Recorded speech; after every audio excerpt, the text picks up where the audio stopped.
mexicano, pues me pidió que oráramos por ellos para que el Señor les mostrara el país al que tienen que ir ahora a servir al Señor. Ellos tienen, ya digo, mucha carga por los musulmanes. No sabían si irse a Marruecos a vivir, a Mauritania, o irse a lo mejor a Siria, sí, a jugarse la vida, ¿eh? Es un matrimonio que ella dice que ya son mayores, tienen 67 años cada uno, ya tienen a sus hijos y a sus nietos criados, y ellos dicen, mira, ahora nos queremos dedicar a servir al Señor evangelizando. Pero claro, ellos saben que se despiden y probablemente nunca más vuelvan, porque no van aquí al sur a evangelizar. Van a países donde si te pillan, te crucifican, te descuartizan, te queman vivo o te apedrean. Entonces, oremos para que el Señor les muestre exactamente el lugar al que tienen que ir. Por otra parte, decirles que lamentablemente se siguen cerrando iglesias prácticamente todas las semanas en el norte de Italia. Es una ley camuflada que dicen que no van en contra de la libertad religiosa, pero realmente es una guerra en contra de la iglesia. La última iglesia que cerraron, una iglesia de más de 400 personas, propiedad, la iglesia es propiedad, pero resulta de que ahora ha salido una nueva ley, cada mes cambian la ley, y resulta que ahora exigen que según el número de miembros tienen que tener el equivalente a plazas de aparcamiento. Es decir, ¿ustedes cuántos son? 100, pues tienen que tener 80 plazas de garaje. Son 200, tienen que tener 100 plazas de garaje. Claro, hermano, imagínense nosotros, por ejemplo. A nosotros nos cerrarían la iglesia.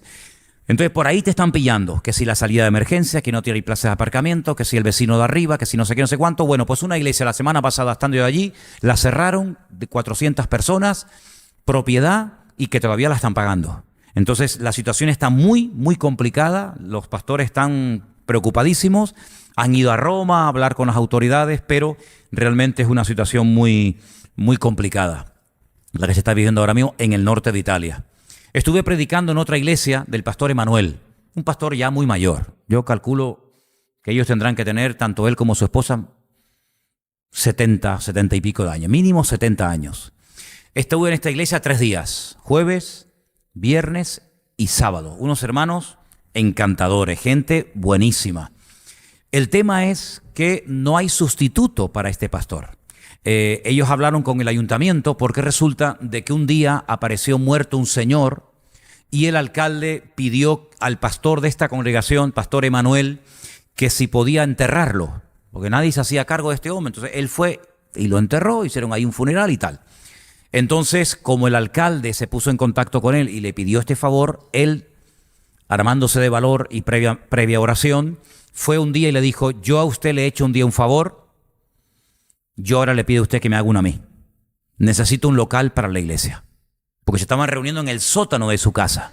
Cada vez que yo iba a Italia, siempre se reunían en el sótano de la casa. Son gente muy mayor, tienen una casa preciosa. Y ellos sintieron hace años trabajar con gente de la calle. Fíjate, gente mayor, gente ya mayor, jubilados, pues comenzaron a ir por las calles a traer gente.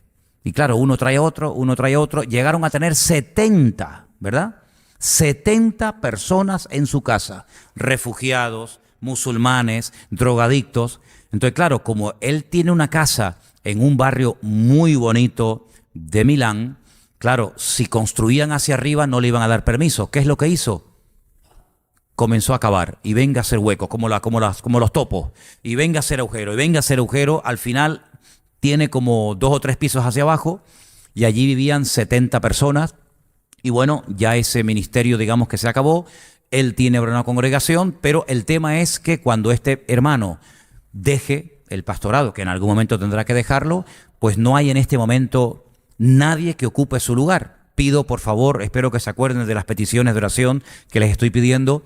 Entonces, hay una iglesia que en poco tiempo se puede quedar sin pastor, ¿vale? Entonces, por favor, oren también por esto, porque hay crisis en Europa, hay crisis de ministerios, hay crisis de pastores. Decirles que, como siempre, cuando se hacen reuniones especiales en esa o en cualquier otra iglesia a la que voy, siempre vienen gente de otras congregaciones y la verdad que, hermanos, hay que orar mucho porque evidentemente estamos, pero en los últimos tiempos. Hay hermanos que están sufriendo porque no reciben palabra, están en medio de enseñanzas extrañas y raras, y cuando van a cultos especiales donde escuchan pues una predicación, un estudio bíblico de la palabra del Señor, normal y corriente, pues se quedan muy impactados y orar, porque dice la Biblia, y es una profecía que se está cumpliendo, que en los últimos tiempos la maldad se multiplicaría, pero que en los últimos tiempos la gente tendría ganas. Bueno, la palabra que aparece en Timoteo es comezón de oír, ganas de oír, ¿verdad? Picazón de oído, dice el griego, ¿no? Les picaría, tienen ganas de oír, pero que se amontonarían, maestros conforme a sus propias concupiscencias y apartarían de la verdad a mucha gente. Y es lo que está pasando. Lamentablemente estamos viendo cómo hay mucha gente que llora por escuchar palabra de Dios. Y me venían estos días esa historia, seguramente ustedes la conocerán, del libro del profeta Samuel, donde dice que en aquellos días escaseaba la palabra. ¿Se acuerdan ese versículo? En aquellos días escaseaba la palabra. No había palabra, no había revelación. El Señor le tiene que hablar a un niño, ese niño amonesta al sacerdote Elí. En fin, todos conocen la historia. Así que, queridos hermanos, hay tanto por pedir, tanto por clamar. La obra del Señor necesita urgentemente un renuevo espiritual. Este año, gracias al Señor de los 6. Hoy recibía una información muy buena sobre la cantidad de países que todavía no tienen la Biblia, ni una porción de la Biblia en su idioma. Leí hace un instante que hay más de 6.800 idiomas en el mundo, más de 6.800 idiomas. 600 y pico millones de personas todavía no tienen la Biblia, ni un versículo, nada, no tienen nada. Entonces el trabajo todavía es inmenso. Todavía hay lugares donde no se sabe quién es Jesucristo. Todavía hay lugares donde todavía no se conoce nada de la palabra de Dios. No tienen nada, absolutamente nada. Qué privilegio tan grande, amén, hermanos. Qué privilegio tan grande el poder tener nosotros una Biblia con diferentes versiones, tamaño grande, tamaño pequeño, de bolsillo, de no sé qué. Valoremos todas esas cosas. Y hablando de Biblia, yo quisiera leer en esta noche pues una porción que se tiene que leer en estos días. Mateo capítulo 2, quiero leer porque yo sé que en estos días algunos por ahí dirán, bueno, pero Jesús no nació en diciembre. Es verdad, tienen razón, si no se queden sorprendidos cuando alguien te diga, pero bueno, Jesús no nació en el mes de diciembre. En diciembre hace mucho frío. Ayer me hablaba un hermano de Israel y me dice, oye, está haciendo mucho frío en Jerusalén. Claro, imagínense, la Biblia dice que los pastores estaban al aire libre cuidando las ovejas. Pero hombre, por favor, ¿cómo van a estar los pastores al aire libre en pleno mes de diciembre con frío, con nevadas tremendas que a veces caen en Israel? Evidentemente Jesús no nació en diciembre. Lo más probable que haya nacido entre los meses de septiembre y octubre, ¿vale? Esa es la pura realidad. Pero ¿qué más da? ¿Qué más da? Nosotros no estamos en cierto sentido adorando, haciéndole culto a un día. Nosotros lo que estamos es recordando, aunque hay que hacerlo todos los días, pero estamos recordando de una forma especial que nuestro Señor Jesucristo vino a este mundo a nacer, ¿sí o no? ¿Qué más da que naciera en octubre, en septiembre? ¿Cambia eso mucho la realidad? Dígame, ¿cambia mucho eso la realidad? Pues no. Y mira, gracias a Dios que todavía en este país, con el ateísmo y con la indiferencia que hay, que todavía se pueda tener un día en el año. Yo sé que la mayoría de la gente no tiene ni idea de lo que están celebrando, sobre todo las nuevas generaciones, pero que por lo menos para nosotros sea una oportunidad para decirle al mundo qué es lo que estamos recordando. Por eso el sábado, que yo les pido oración y después estaremos orando por esto, tenemos una oportunidad, probablemente sea la última oportunidad del año, escúchame bien. Seguramente será la última oportunidad como iglesia que tengamos este año. A título personal tenemos oportunidades todos los días, pero como iglesia tendremos el sábado a lo mejor la última oportunidad del año para poder invitar gente aquí para que vean algo diferente y que lógicamente después van a escuchar la palabra del Señor. Y que sepan que si en estos días estamos recordando el nacimiento de Cristo, aunque repito, no sea exactamente la fecha, ¿para qué vino? ¿Para qué vino? ¿Para qué tuvo que descender el Dios del cielo y venir a este mundo a morir por nosotros? Bueno, pues vamos a tener una oportunidad maravillosa para poder explicarlo, ¿sí? Vamos a leer en Mateo capítulo 2. ¿Lo tienen, hermanos? Mateo capítulo 2, vamos a leer a partir del versículo 1. Además lo tienen ahí en la pantalla para que ustedes puedan seguir la lectura. Dice que cuando Jesús nació en Belén de Judea, en los días del rey Herodes, Vinieron del oriente a Jerusalén unos magos y dijeron, ¿dónde está el rey de los judíos que ha nacido? Porque su estrella hemos visto en el oriente y venimos a adorarle.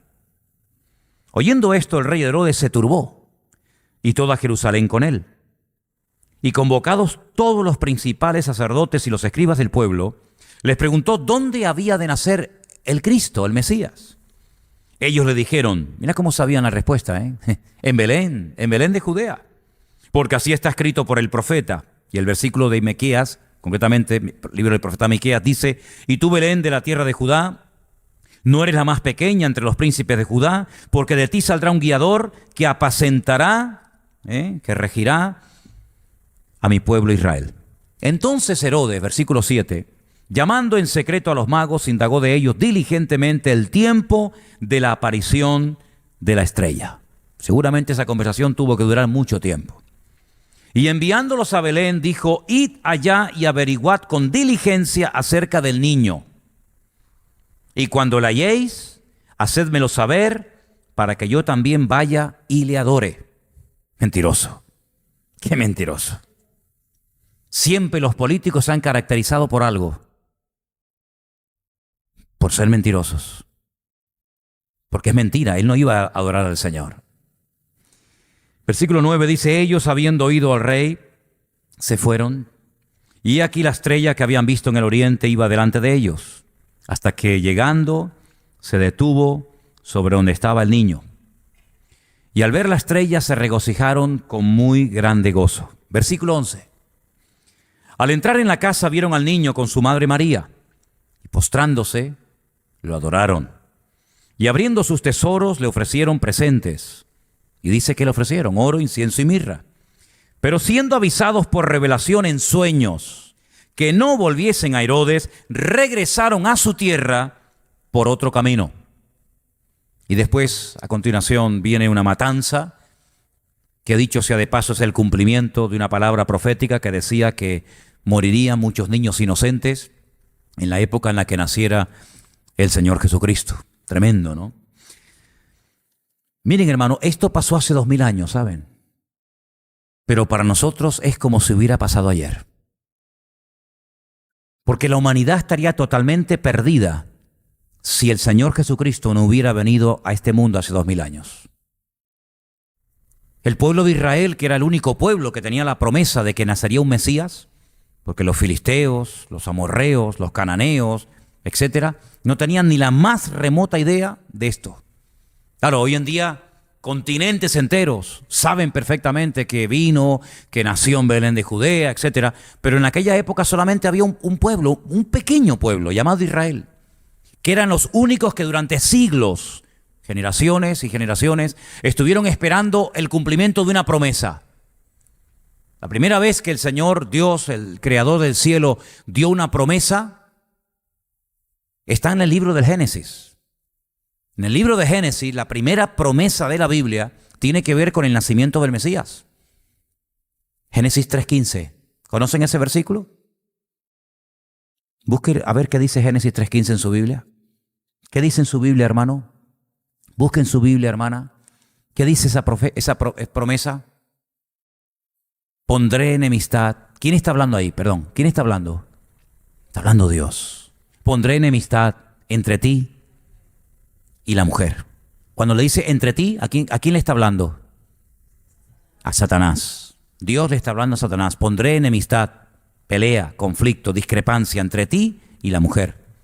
Entre tu simiente, entre tu semilla, entre tu simiente y la simiente suya. Esta te herirá en la cabeza y tú le herirás en el calcañar. Esa es la primera promesa de la Biblia. Es una promesa que tiene que ver con la venida del Mesías. Satanás se entera en ese momento que el Mesías va a nacer, que él podrá herir en el calcañar al Mesías, pero que a su vez el Mesías cuando venga le herirá a él en la cabeza. El diablo no sabía ni cuándo, ni dónde, ni quién. Por eso, durante siglos, créame, durante siglos, cuando nacía un niño en el pueblo de Israel, no digo que todos tuvieran esta actitud, pero en muchos casos muchos padres sí la tuvieron, protegían a ese niño con un esmero y con un cuidado exquisito, porque podía ser el Mesías, porque el Mesías nacería de una mujer. Y por eso probablemente, pienso yo, que cuando nació Moisés, que lo vieron un niño hermoso, un niño bonito, un niño diferente, los padres se jugaron la vida tratando de ocultarlo durante 3 meses. Claro, había un edicto que obligaba a los padres a entregar a los niños para que los mataran. Los arrojaban a las aguas del río Nilo, que por cierto hay un montón de cocodrilos, ¿eh? Pero ellos dijeron, no, vamos a guardar a este niño. Claro, proteger a un niño que no se entere nadie durante 3 meses es muy complicado. Imagínate la vecina al lado que le acaban de matar al niño, como oiga el llanto de un niño, te puede delatar, se puede chivar y decir, oye, que esta no ha entregado al niño y ayer me mataron al mío, o a mi nieto, o a mi sobrino, ¿verdad? Pero ya no pudieron más tiempo. 3 meses oculto ese niño, al final tuvieron que entregarlo a la mano de Dios y Dios lo protegió. Pero ese no era el Mesías, fue un Mesías, fue un libertador, pero no era el verdadero Mesías que se promete ahí en Génesis capítulo 3, verso 15. Y bueno, probablemente Abraham también tuvo esa sensación de decir, oye, si mi hijo, este hijo tan especial que ha nacido de un milagro, que el Señor me lo ha prometido, y si es el Mesías, vete tú a saber si es el Mesías. Sin embargo, el Mesías no nació hasta mucho tiempo después. Nació en un pequeño pueblo que hoy en día se puede visitar. Es un pueblo que está bajo la autoridad palestina. Se llama Belén de Judea. Allí nació el Señor Jesucristo. Y cuando vienen estos hombres de lejanas tierras a adorar al Señor, vienen guiados de una forma sobrenatural. Ellos vienen guiados, dice, por un astro, por su estrella que hemos visto en el oriente. Y venimos a adorarle. Claro, ellos llegan al palacio del rey Herodes. Ahora, si ustedes van a Belén, a la entrada del pueblo de Belén, hay una montaña. Bueno, realmente hay como 2, pero una está cortada a la mitad, la otra está normal, pero la otra está como partida a la mitad. Y es que Herodes mandó que la cortaran, que la aplanaran, y en lo alto, esas cosas que le daban a los reyes de la época, que en lo alto le pusieran un palacio. Y ese lugar se llama el Herodión. Se puede visitar, aunque todavía está siendo excavado por los arqueólogos y tal, porque hay muchísimo para ver allí. Y claro, cuando ellos llegan de Oriente, entran y ven aquel enorme palacio y dicen, bueno, pues si este es el rey, si este es el rey de Israel, este sabrá dónde habrá nacido el Mesías. Sin embargo, no tenía ni la más remota idea. Tiene que llamar a los eruditos, tiene que llamar a los que conocían la Escritura, y la respuesta fue perfecta. Bueno, las Escrituras, el profeta Miqueas concretamente, dijo que tenía que nacer en Belén de Judea. Bueno, pues si nació en Belén de Judea, tiene que estar por aquí. Vayan ustedes, díganme dónde está, cómo es el niño, y después yo voy también y lo adoro. Es falso, rotundamente falso. Herodes nunca fue a adorar a Jesús. Herodes lo que quería era matarlo, porque para él era un competidor. Claro, ahora tú imagínate, ponte tú en el lugar de Herodes, que lleguen estos personajes cargados con un montón de mercancía, no es que traían una cajita ahí ridícula, sino con camellos y tal, viajando semanas, meses probablemente, y que le digan al rey de Israel, ¿dónde está el rey? Vamos a ver, ¿cómo que dónde está el rey? ¿Lo tienes delante? No. ¿Dónde está el rey de los judíos? Porque su estrella hemos visto en el oriente. ¿Cómo se tuvo que sentir Herodes? ¿Creen ustedes que le hizo gracia que unas personas de lejanas tierras vinieran, se entrevistaran con él, vieran toda la pompa, el palacio, los criados, los sirvientes, los soldados, y que le digan ¿dónde está el rey de los judíos? Se tuvo que sentir fatal, no le tuvo que hacer ninguna gracia. Pero es que Herodes sabía perfectamente las Escrituras. Herodes era edumeo, era descendiente de Esaú, pero él conocía las Escrituras. Y él, sin darse cuenta, cumple con una profecía, lamentablemente no con la de ir a adorar al Señor, sino con aquella de matar a los niños en aquel tiempo. Si quieren la leemos, estamos en Mateo capítulo 2, y la profecía está en el versículo 18. El 2:18 es una profecía escrita por el profeta Jeremías. Voz fue oída en Ramá, grande lamentación, lloro y gemido. Raquel que llora a sus hijos y no quiso ser consolada porque perecieron. Entonces se cumplió otra profecía, otra más. Pero ¿cuántas tenían que cumplirse, hermanos? ¿Cuántas profecías tenían que cumplirse para decir, este es el Mesías y no aquel? Pues miren, aproximadamente unas 150. Y algunas de ellas mientras era niño.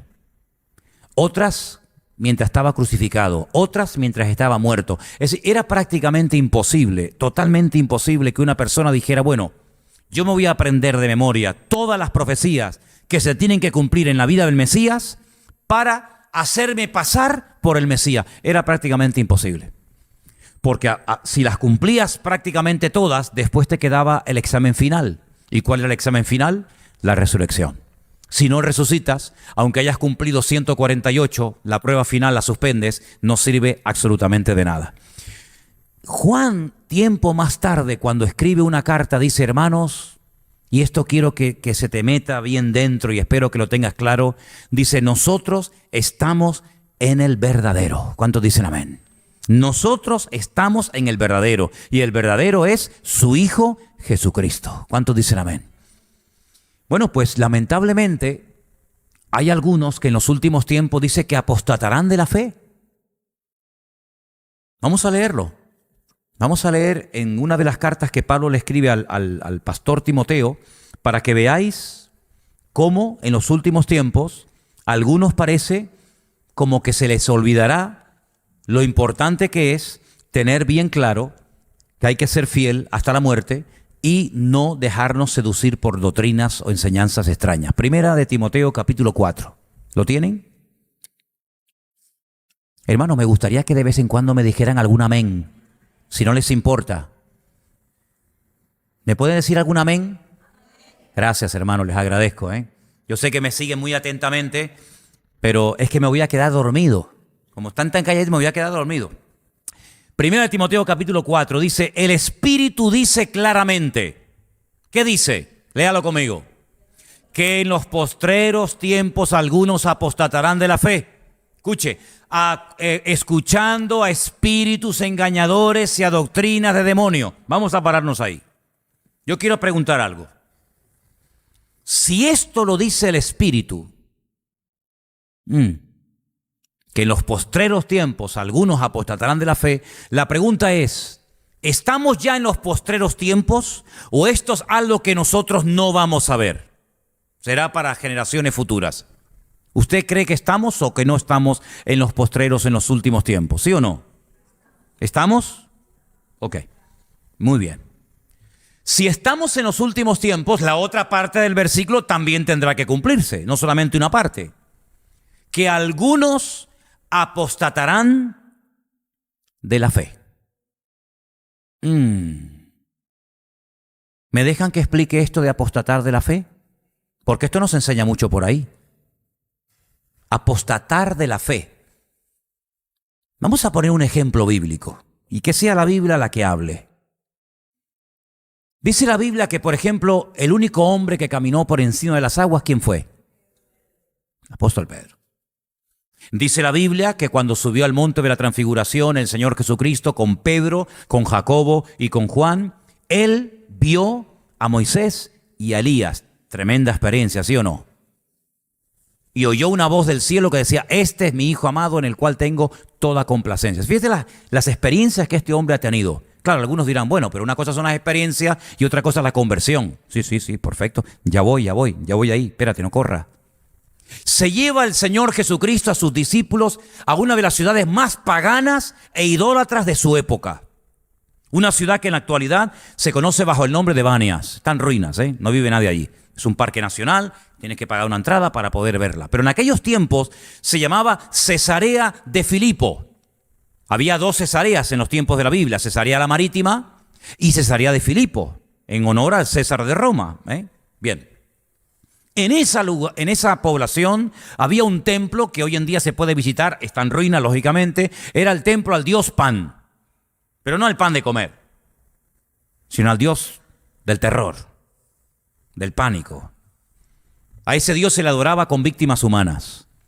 Se tiraban niños y jóvenes vírgenes a una cueva donde salía fuego de las entrañas y era terrible, un lugar terrorífico, de muerte, de satanismo, de todo. En aquel lugar, no en Jerusalén, no en Samaria, no en Capernaum, en aquel lugar de paganismo terrible, el Señor lanza la pregunta, ¿qué dice la gente acerca de mí? ¿Os acordáis? ¿Cuáles fueron las respuestas que le dieron al maestro? Algunos dicen que eres Elías. ¿Por qué dijeron Elías? ¿Qué tiene que ver Elías? Bueno, es que hay una profecía que todavía los judíos la están esperando que se cumpla, aunque ya se cumplió, que dice que Elías tenía que venir antes del Mesías. Entonces, claro, como el Señor hacía tantos milagros y tenía un mensaje tan poderoso y cautivador, dijeron, pues este debe ser Elías que ha resucitado o que ha, digamos, entrado su espíritu, su unción en él. Pero no, Jesús no era Elías. Algunos dicen que tú eres Juan el Bautista. Claro, uno de los profetas más importantes de la historia, de los nacidos de mujer, no hubo otro más grande que él, dijo el Señor. El profeta que comenzó a hablar 400 años después de un larguísimo periodo de silencio entre el Antiguo y el Nuevo Testamento. Ya lo habían matado, dice, bueno, pues será él, como los judíos creen en la reencarnación, todos, pues este será Juan el Bautista. Otros dicen Jeremías. ¿Y qué pinta Jeremías aquí? Porque se cree que el único que sabía dónde estaba escondida el arca de la alianza era Jeremías, que fue el que la ocultó para que Nabucodonosor no se la llevara a Babilonia. Él la ocultó y él era el único que sabía dónde estaba. Entonces había una leyenda que decía que el único que podía revelar el escondite, el lugar secreto donde estaba escondida el arca de la alianza era Jeremías. Entonces este puede ser Jeremías. Ni una cosa ni otra. Bueno, y yo para ustedes, ¿quién soy? A mí me llama la atención que Juan no dijo nada. Ni Santiago. Ninguno. Solamente uno. ¿Y saben quién fue? Pedro. Y no lo dijo porque se emocionó, porque quería quedar bien. No, cuidado. Cuando él dice, tú eres el Hijo del Dios viviente, tú eres el Mesías, y lo reconoce públicamente, el que me confiese delante de los hombres, yo le confesaré delante de los cielos. Porque con el corazón se cree con justicia, pero con la boca se confiesa para salvación. Él no niega, él lo confiesa, y lo confiesa bien. Y todo el que invocare el nombre del Señor y el que confesare públicamente al Señor será salvo, ¿sí o no?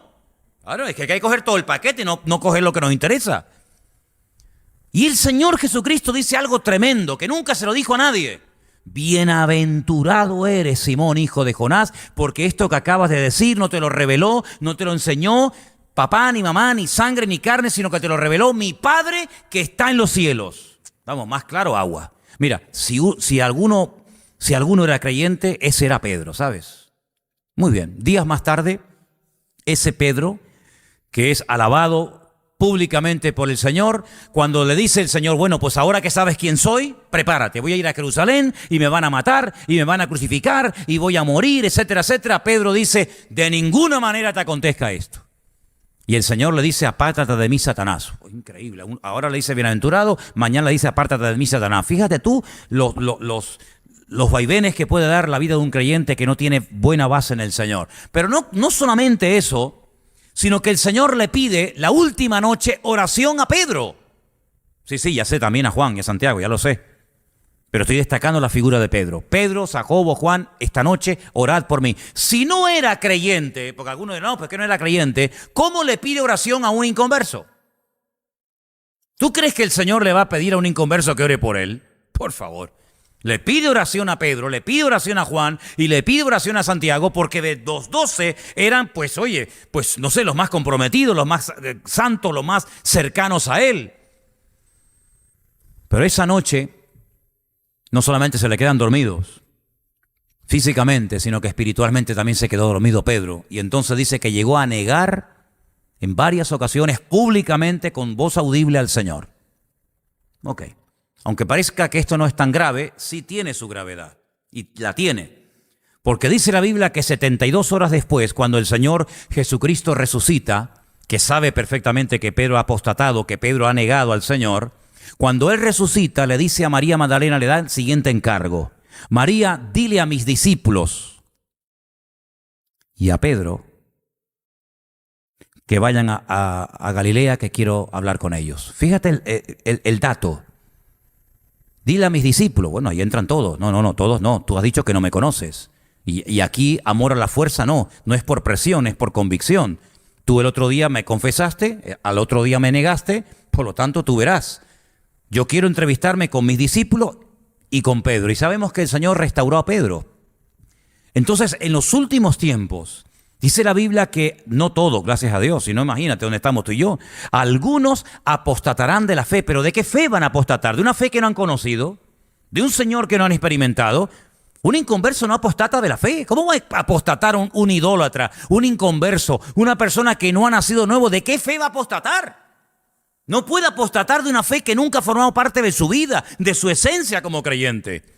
Algunos apostatarán de la fe y escucharán a espíritus engañadores y a doctrinas de demonios. Y esto que hemos leído durante años, en algún momento de la vida, pues lo tendremos que ver. Y estamos viendo, queridos hermanos.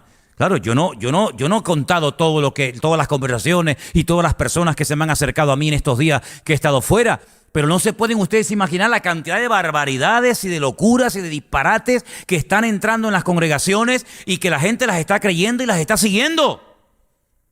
Y por eso dice la Biblia que por falta de conocimiento, por falta de temor de Dios, algunos apostatarán de la fe. Y bueno, si vuelven, pues gloria a Dios, pero yo ahí ya ni entro ni salgo. Entonces, ¿os dais cuenta, queridos hermanos? ¿Os dais cuenta cómo los últimos tiempos, dice aparte, van a ser tiempos peligrosos, tiempos difíciles? Yo me acuerdo hace años cuando vivíamos en Argentina que había un pastor que de vez en cuando le decía a la iglesia, a mí se me quedó aquello porque me hacía mucha gracia, decía, ¿cuántos de los que están aquí esperan que el mundo vaya mejor? Y muchos levantaban la mano y se me quedaban mirando y me decía, Manuel, mira, estos son los que van a seguir al anticristo. Y ahí me hacía gracia, porque yo en aquellos tiempos como no entendía mucho, ¿no? Hablo del año 90, ¿no? Algunos de ustedes ni habían nacido. Pero él decía muchas veces eso. A ver, ¿cuántos creen que va a haber trabajo? Que en Argentina en aquellos tiempos era un desastre, ¿no? ¿Y cuántos creen que todo se va a arreglar y todo va a haber orden y paz y amor y trabajo y abundancia? Y muchos levantaban la mano, lo creían y decían, estos se van a quedar todos con el anticristo, amigo. Y es que la Biblia profetiza que los últimos tiempos no van a ser tiempos fáciles, van a ser tiempos difíciles. Van a ser tiempos de angustia, de guerras, de rumores de guerra. Y yo tengo la sensación, no sé por qué, si me equivoco, bueno, pues me equivoqué. Yo tengo la sensación de que el año que viene va a ser un año crucial, de verdad, Tengo la sensación de que el año que viene va a ser un año en el panorama profético de cosas que van a ocurrir espectaculares. Por eso ponte las pilas, ¿sabes? Ponte las pilas ya. Conságrate con el Señor, no estés con un pie dentro y con un pie fuera. Agárrate a las promesas del Señor, agárrate al Señor, vive realmente cerca del Señor. Porque mira, cuando tú miras a Pedro y dices, bueno, ¿cómo pudo un hombre que caminó por encima de las aguas, que vio a Moisés y a Elías? Sí, son experiencias que tú y yo nunca vamos a tener, jamás, por muy espiritual que tú seas. Tú nunca vas a tener esas experiencias. Y este las tuvo. Pero experiencias tremendas de oír la voz audible de Dios. Este es mi Hijo amado en el cual tengo toda complacencia. ¿Cómo es posible que este hombre que llegó tan alto cayera tan bajo? Bueno, es que tú tienes que ver entre el huerto de Getsemaní y la negación de Pedro por parte del Señor. Hay una serie de cosas que ocurren que a mí siempre me han impactado muchísimo. Bueno, realmente todo empezó cuando el Señor anuncia que uno de vosotros me va a entregar. ¿Os acordáis esa palabra? Uno de vosotros, ¿eso qué es? ¿Eso qué es? Eso es una profecía. Y claro, cuando el Señor decía algo, amigo, eso se cumple sí o sí. Hay uno de vosotros que me va a entregar. Él oye la palabra y no se da por aludido. Ay de aquel que cuando escucha la palabra está pensando, ay, qué bien le viene esto que está diciendo hoy el que está predicando a fulanito. O aquella, ay, qué bien le viene. Y te dan ganas casi de coger, como hacíamos en el colegio, un bolígrafo con un papelito dentro y hacía...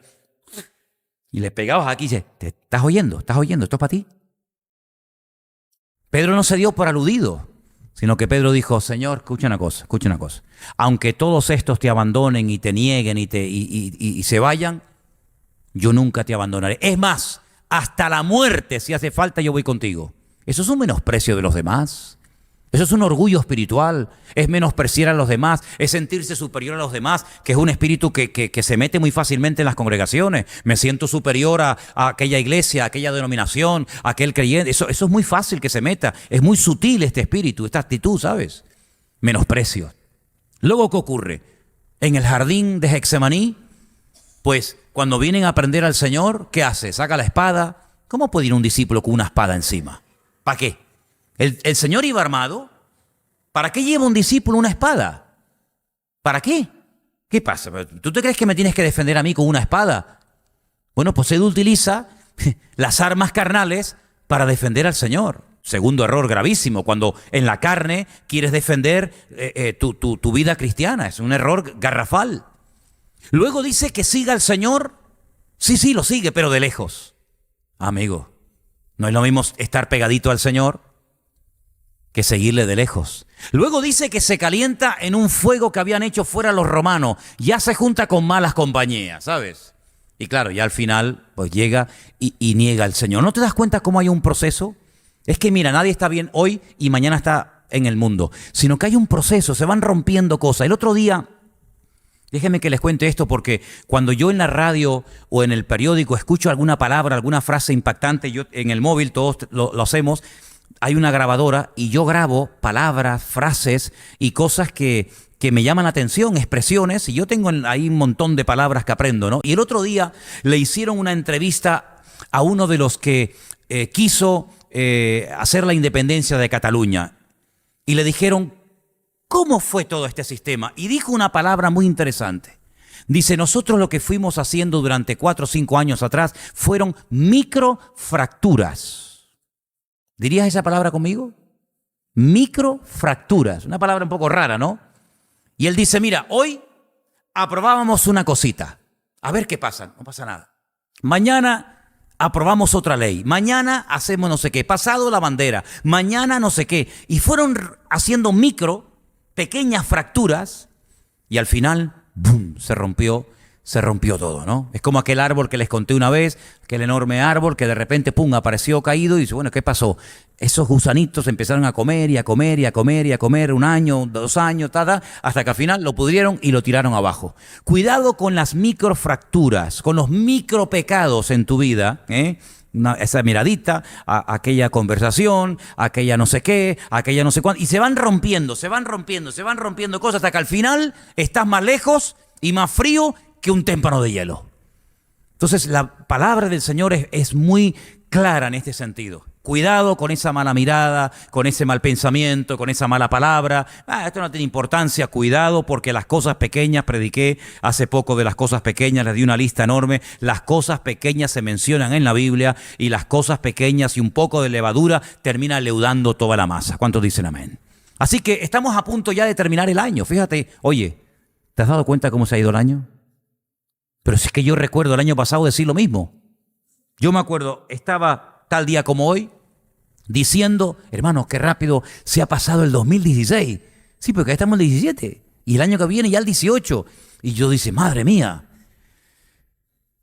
Y la Biblia nos enseña que en los últimos tiempos habrá crisis de fe.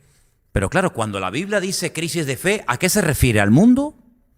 Pues si el mundo siempre ha estado en crisis de fe, si el mundo no tiene fe. Crisis de fe en la casa de Dios. Es en la casa de Dios.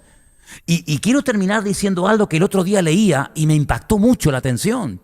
Cuando el Señor Jesucristo dice aquella famosa frase, venid a mí, los trabajados y cargados, que yo os haré descansar.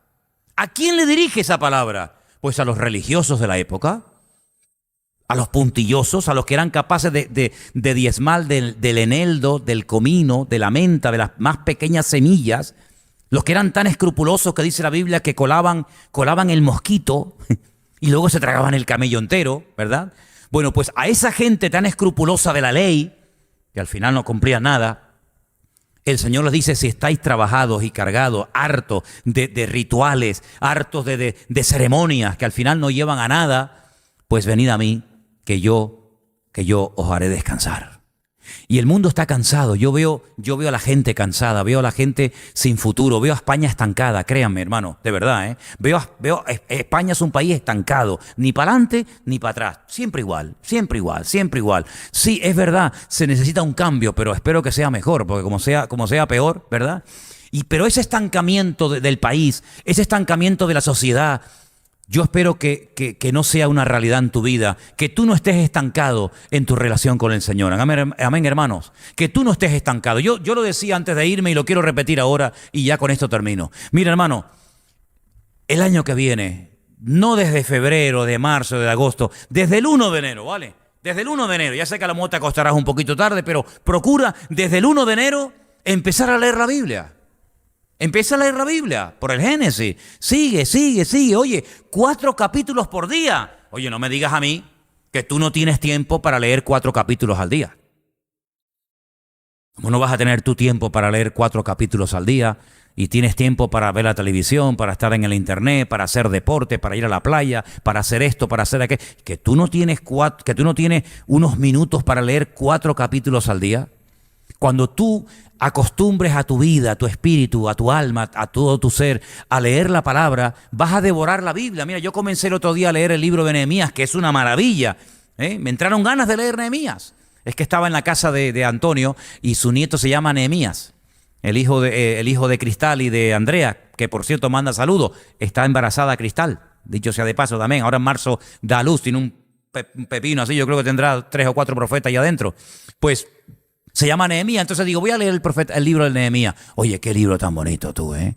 Qué libro tan bonito, ¿eh? Qué hermoso. Un hombre con un buen trabajo, un hombre que tuvo, diría el mundo, la suerte de conseguir un pedazo de trabajo en el palacio del rey. ¿Tú sabes lo que significa eso? Todo el mundo hecho polvo, pobre, en la miseria, sin trabajo, sin futuro. Y él trabajando en el palacio del rey. Y además, fíjate qué trabajo tenía. Probar el vino. Claro, si estaba envenenado, el primero que moría era él. Pero ¿y si no estaba envenenado? Sí, el tío, claro, ¿y cómo sería el vino que bebía aquel hombre? Tú imagínate, la vida, buena comida, buena cama, buenos sirvientes, su vida solucionada. De repente dice que llegan unos paisanos de él, de Jerusalén, y le dice, oye, ya el hombre estaba desconectado de la realidad. Y le dicen, escucha, ¿cómo está mi país? ¿Cómo está mi tierra? Y dice, tú no sabes nada, ¿verdad? Tú vives en la estratosfera. Claro, tú te pegas la gran vida. Jerusalén está muy mal. El templo está destruido. Las murallas no existen. Las puertas aquellas tan bonitas están quemadas al fuego. Jerusalén es un montón de escombros. Y él dice que se siente tan mal. Él podía haber dicho, bueno, pues mira, qué lástima, ¿no? No. Él no es indiferente al dolor ajeno. Dice que él se pone a orar, ayuna. Claro, el rey lo ve triste y él tiene temor, porque claro, cuando el rey ve la cara del que prueba el vino, el que tiene que catar la comida, y lo ve triste, uy, aquí hay gato encerrado, y dice, no, mira, ¿cómo no voy a estar triste si pasa esto? Y el rey le dice, ¿qué quieres? ¿Qué quieres? ¿Qué pasa? Dice, dame permiso, déjame ir a mi tierra y restaurar el templo, y se va. Y lo deja todo. Yo digo, Señor, increíble este hombre. Se va y dice que se levanta durante varias noches, no le dice nada a nadie, se monta en su cabalgadura y dice que quiere ir por un lugar, pero no puede subir, tanto escombro que hay. Después quiere ir por otro lado y a los 3 o 4 días junta a los ancianos y le dice, ustedes ven que esto es un desastre. Esto es un desastre. Esta no puede ser la ciudad de nuestro Dios. No hay casa, no hay templo, ni nada. ¿Por qué no nos ponemos manos a la obra y nos ponemos a trabajar? Y estoy leyendo el libro de Nehemías, que hasta él mismo se pone a trabajar y involucra a la gente. Claro, no es fácil, hay enemigos, le vienen insultos, le vienen problemas de aquí, problemas de allá, tienen que trabajar con una mano en la espada, con otra. Pero él es un hombre que activa su fe y se pone a servir al Señor. Eso es lo que tenemos que hacer cada uno de nosotros. Claro, no tenemos que restaurar una muralla, no tenemos que levantar un muro, que todavía se puede ver parte de ese muro en Israel, no todo, pero parte, pero sí tenemos muchas cosas que hacer y es la obra del Señor, levantar el testimonio del Señor. Y mira, hermano, en estos días, oportunidad que se te presente para hablar del Señor, aprovéchala, porque es un momento especial, ¿sabes? Es un momento especial. Claro, nos han metido a toda costa al barrigón panzudo este de barba blanca y con el vestido rojo que arranca de los años 50 con el famoso anuncio de la Coca-Cola, y ya no se habla de los magos de Oriente, ya no se habla. Pero hermano, aprovechemos esta oportunidad, repito, aunque no sea, ¿sabe? Aunque no sea, pero da igual. Que el mundo sepa que el sábado aquí vamos a tener algo diferente, que el mundo sepa para lo que vino el Señor. Y quiero decirles que hemos comprado Biblias, ¿sabes? Pero no para regalar así a tontas y a locas, hemos comprado Biblias, se han empaquetado, se han hecho paquetitos con porciones de la Biblia, ¿verdad, Margarita? Con Nuevos Testamentos, etcétera. Hermanos, el sábado, por favor, el sábado, esté atento a las caras nuevas que vendrán al culto. Si usted viene con alguien nuevo, atiéndala usted. Atienda usted a la persona que viene nueva, ¿eh?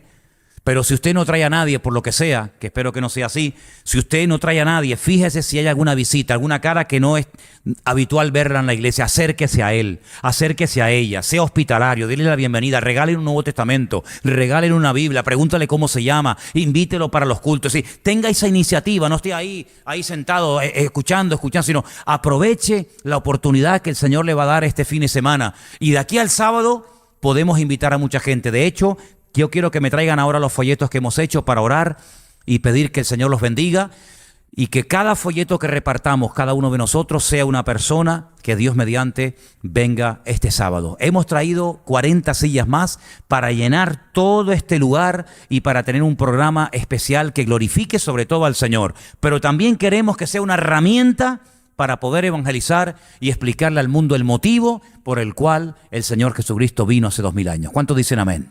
Vamos a ponernos de pie, por favor, todos. Aquí tenemos los folletos que se han hecho. Gracias, Anderson. Amén. Aquí tenemos los folletos que con la ayuda del Señor vamos a repartir de aquí al sábado. Vamos a orar para que el Señor toque los corazones, toque las vidas. Pido que por favor estén orando para que todo salga bien. El sonido fundamental, las luces, los niños, la obra de teatro que va a haber, la decoración, en fin, todo el mensaje que finalmente va a haber. Hermanos, que todo salga dirigido por el Señor. Todos los años es una bendición, ¿sabes? Y queremos que este año lo vuelva a hacer. Y queremos que este año mucha gente venga y escuchen el verdadero mensaje. No el comercial, el verdadero mensaje que tenemos que darle al mundo para que sepan que el Señor Jesucristo está vivo. ¿Cuántos dicen amén? Cierra tus ojos, vamos a orar.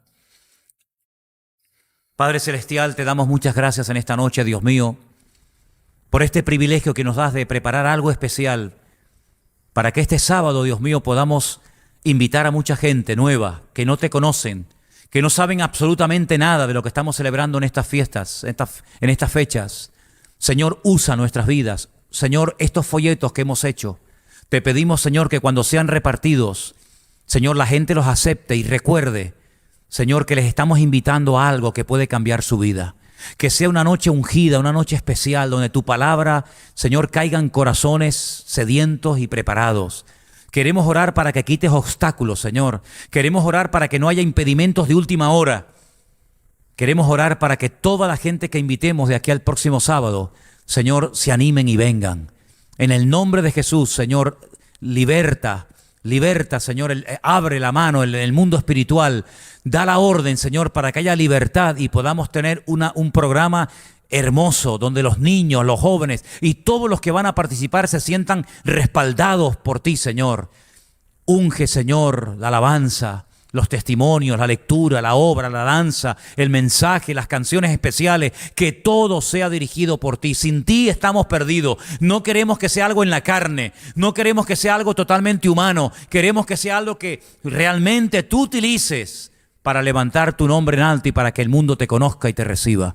Señor, gracias por esta oportunidad. Queremos, Señor, que sea una oportunidad magnífica y pon delante de nosotros amigos, familiares, vecinos, compañeros de trabajo que puedan venir y, Señor, y ser tocados sus corazones, convencidos de pecado, Dios mío, cuando vengan y vean todo y que nunca en su vida olviden lo que van a oír y a escuchar el próximo sábado, Señor. Ponemos este programa en tus manos y confiamos y dependemos totalmente de ti, sabiendo que tú lo vas a bendecir.